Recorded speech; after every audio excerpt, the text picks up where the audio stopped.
And final question to yourself, Nick, and Bruno, you can also chip in. This one is regarding a deceased estate. In the case of a deceased estate, do we have to wait for the final appointment of the executor, or can the rent that's due be paid to the next of kin or closest relationship? Gentlemen? Okay, so let me touch on this quickly. The long and the short of it is you are going to have to wait for the appointment of the executor in the estate. Okay, so when we have someone who passes away, an executor is appointed to their estate, provided that their estate is of a certain value, in order to manage and basically facilitate the estate so that it passes on in accordance with the will or otherwise intestate in our law. Okay, and the person that's got the authority to do that is the executor. Okay, the only other person might be someone that they can appoint, but that has to be a power that is specifically given to that executor to get people to assist them in a will. All right, so the executor is the one that can direct, and their job is to make sure that they get all of these assets, okay, in this case rental or whatever the case is, and they get it together, and they have to report to the master what they have collected, what the value of the estate is, and how it's going to be distributed. These are important things that have to happen, and the executor is the one that can do it. So the long and the short answer is yes.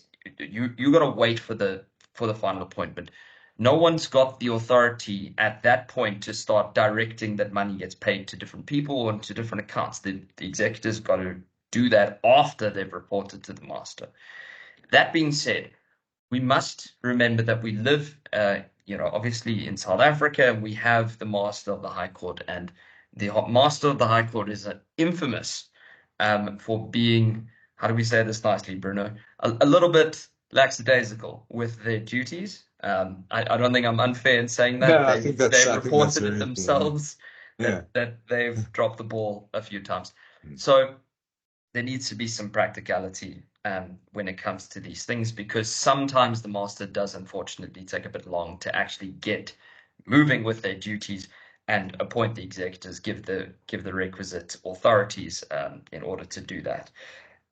So what I normally suggest my clients is, look, we're never going to suggest that you decide that rental must be paid into someone else's name.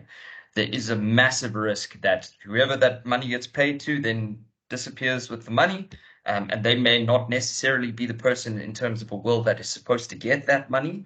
And then you've got problems, because now the executor actually has to sue in the estate to try and get the money back.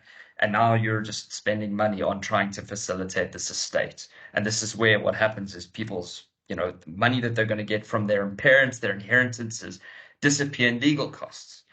So certainly don't decide that you're going to pay someone else money at all. But what you should do in the interim is be quite practical about it. You want to make sure that if there is a deceased estate, you're aware of a tenant that's in occupation of this property. Make sure they're still getting their rental invoices. Make sure they're still paying. Okay. Don't try to change accounts. Make sure they're paying into the same account so that the money just accumulates there until such time as the executor can take control and actually do something with that money and make an authorized decision.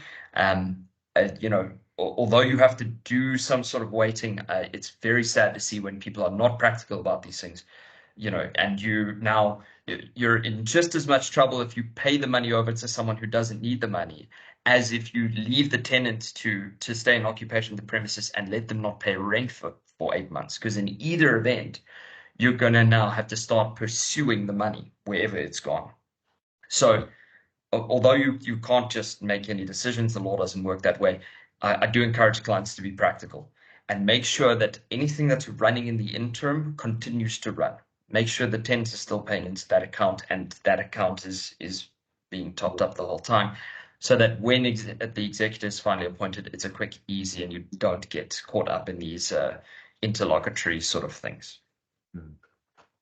So Bruno, any last closing remarks on that one? No, that was good. No, I totally agree. Very good. Yeah. Look, I mean, this is just an observation. I normally see that people try guilt the tenants, and tenants don't know what to do by saying things like, "But we need the money," or "How are we going to pay the bond?" or that sort of thing. And it does create a lot of confusion. And to Nick's point, the account is supposed to be taken control over by the executor. In an ideal world, the executor gets appointed almost immediately. The accounts are supposed to be frozen. And at that point in time, the executor deals with the money. In theory, same thing, like a foreclosing on the property, that isn't a thing, because upon being notified of the person's death, the banks wait for the appointment of an executor. So anyone complaining that they need the cash flow, the problem is you don't know if they need the cash flow. And if they utilize that money, it could become a problem.